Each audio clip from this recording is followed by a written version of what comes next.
Content launches. Now, this is incredibly powerful.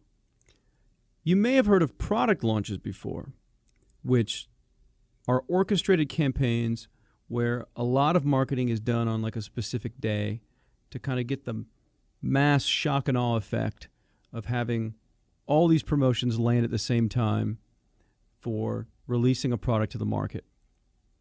Well, a content launch is very similar.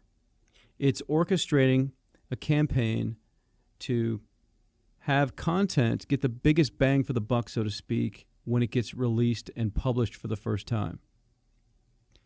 Now, there are a lot of kind of nuances to doing this and doing it right, and that's what I want to talk to you about and teach you, because you don't just do a content launch with every piece of content you have. There are only certain types of content that it'll work for anyways, and there are a lot of little kind of nitty-gritty details that you need to make sure that you kind of use. Otherwise, things won't be, quite as effective for you.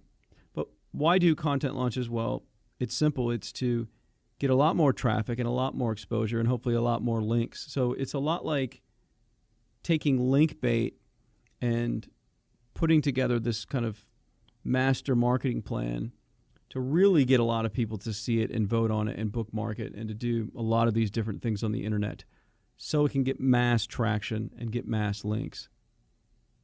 So I just said it's a coordinated high exposure release of content.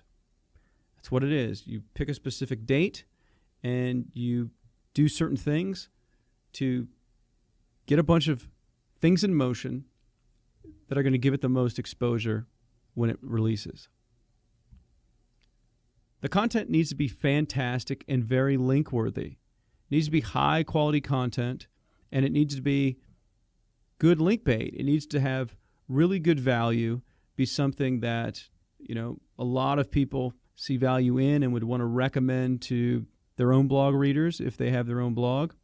So it needs to be very link-worthy. Otherwise, you don't want to use it for a content launch because it kind of defeats the purpose.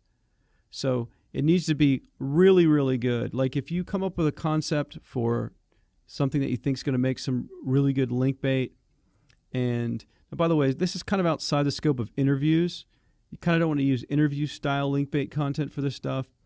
But, kind of numbered lists are really good examples, like 147 ways to get people to garden more in their backyard, whatever. Those list type of link bait formats. So when you come up with a really good one that you think has a lot of potential, you did your research, you see other ones have worked, you kind of have maybe a unique twist on it, you want to save that one to do a content launch with it.